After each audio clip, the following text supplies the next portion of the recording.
అలాగే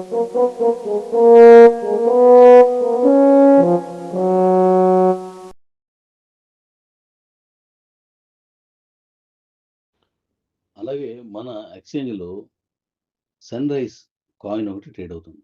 1 రూపీని స్టార్ట్ అయింది. ₹9.90 వరకు వెళ్ళింది.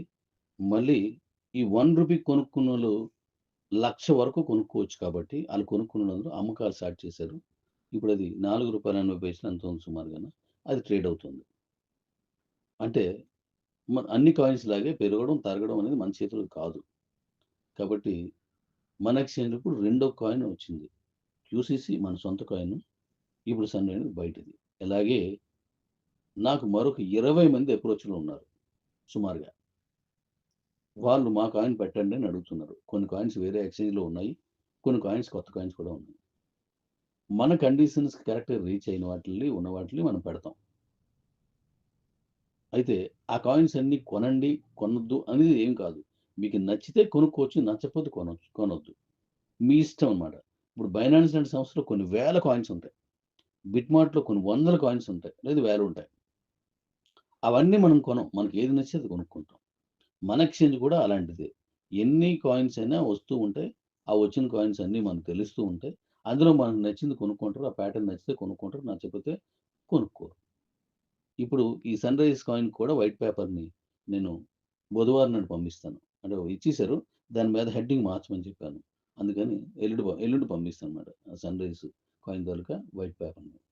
అలాగే మరొక కాయిన్స్ ఏవైనా ఉంటే అది మన కండిషన్ లోబడి ఉంటే తప్ప మనం పెట్టం. అంటే కొనుక్కున్న వాడికి అది సంతృప్తిగా ఉండాలి.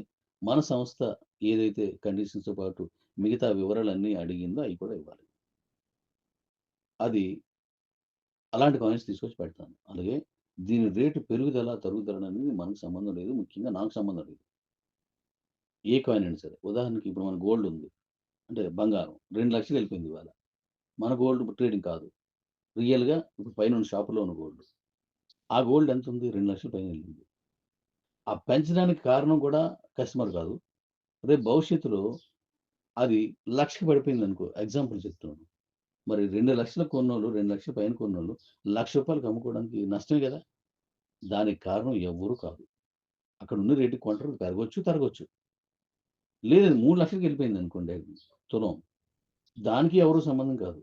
ఎక్కువ పెరిగితే ముందు కొనుక్కున్నోడికి సంతోషం. తక్కువైపోతే కొంత బాధ ఉంటది. మళ్ళీ పెరిగే వరకు ఉంచుకోవడం. లేదంటే అవసరమైతే అమ్ముకోవడం చేస్తారు. ఇదే మాదిరిగా ప్రతి వస్తువు కూడా ఉంటది. కొన్ని ల్యాండ్స్ ఇప్పుడు విశాఖపట్నంలో పెద్దగా రియల్ ఎస్టేట్ లేదు. ఇంక మీదకొస్తదేమో. తెలంగాణలో తగ్గిపోయిందని అన్నారు. ఒకప్పుడు ఎక్కువగా ఉన్న రియల్ ఎస్టేటు ఇప్పుడు తక్కువగా ఉండొచ్చు. దానికి కారణం మనం కాదు. దాని అవసరం. కొనుక్కున్నోళ్ళందరూ ఆ విధానాన్ని బట్టి కొనుక్కుంటారు. తగ్గినా, పెరిగినా కొన్నోడికి సంబంధం అమ్మినోడికి సంబంధం ఉండదు. అలాగే మన కాయిన్ కూడా అంతెందుకు కూరగాయలు. ఒకప్పుడు టమాటాలు తీసుకుంటే రూ. 10 కూడా దొరికేయి. 15, 20 కూడా దొరికేయి. ఇవాళ దొరకట్లేదు. ఇంకా ఎక్కువ ఉండొచ్చు. మళ్ళీ తగ్గిపోవచ్చు. కూరగాయలు ఏదైనా అలాగే ఉంటాయి. తగ్గొచ్చు, పెరగొచ్చు. డిమాండ్ అండ్ సప్లై మీద ఉంటాయి ఇవన్నీ. ప్రతి వస్తువు డిమాండ్ అండ్ సప్లై. కాబట్టి ఈ కాయిన్స్ మీరు కొనుక్కోండి మీకు నచ్చితే. ఏ కాయిన్ అయినా సరే, మన కాయిన్ అయినా సరే, ఏ కాయిన్ నచ్చితే కొనుక్కోండి. కాబట్టి ఈ కాయిన్ గురించి మళ్ళీ ఇది వీళ్ళది, అది వాళ్ళది ఇంకా ఇయన్నీ మనకు నేను ఈ కాయిన్ పెట్టడానికి కారణం ఏంటంటే, మన వాళ్ళు అంటే మీలో చాలామంది డాడీ ఇది లక్షల్లో ట్రేడ్ అవుతుంది. 18కి వెళ్ళిపోయింది, 10కి వెళ్ళిపోయింది. ఇదంతా మళ్ళీ 14కి వెళ్ళిపోతుంది. ఇలాగ వెళ్ళిపోతున్నప్పుడు అందరూ అంత పెద్ద ఖరీదు పెట్టి కొనలేరు గదా! బిట్‌కాయిన్ అందరూ కొనటం లేదు గదా! తక్కువ రేట్‌లో కాయిన్స్ ఏమైనా ఉంటే ఇన్వైట్ చేయండి డాడీ, పెట్టండి డాడీ అని ఎంతోమంది అడిగారు. వాళ్ళ కోరిక మేరకు అలాగే ఎక్స్‌చేంజ్ తాలూకు విధానం ఎవరొచ్చినా తీసుకోవాలి నచ్చితే. ఆ మేరకు ఒక కాయిన్ తీసుకొచ్చి పెట్టారు. అది మీకు నచ్చిందా? హ్యాపీ తీసుకొని ట్రేడ్ చేసుకోండి. నచ్చలేదు మీ ఇష్టం అది. దీనికి ప్రత్యేకించి మళ్ళీ ఒకరు అడిగారు దానికోసం చెప్తున్నమాట. డాడీ ఇది రూ. 10 దగ్గరికి ₹9.90కి వెళ్ళిపోయింది. మళ్ళీ కింద పడిపోయింది. ఇది నువ్వే తగ్గించావా అని అడిగారు.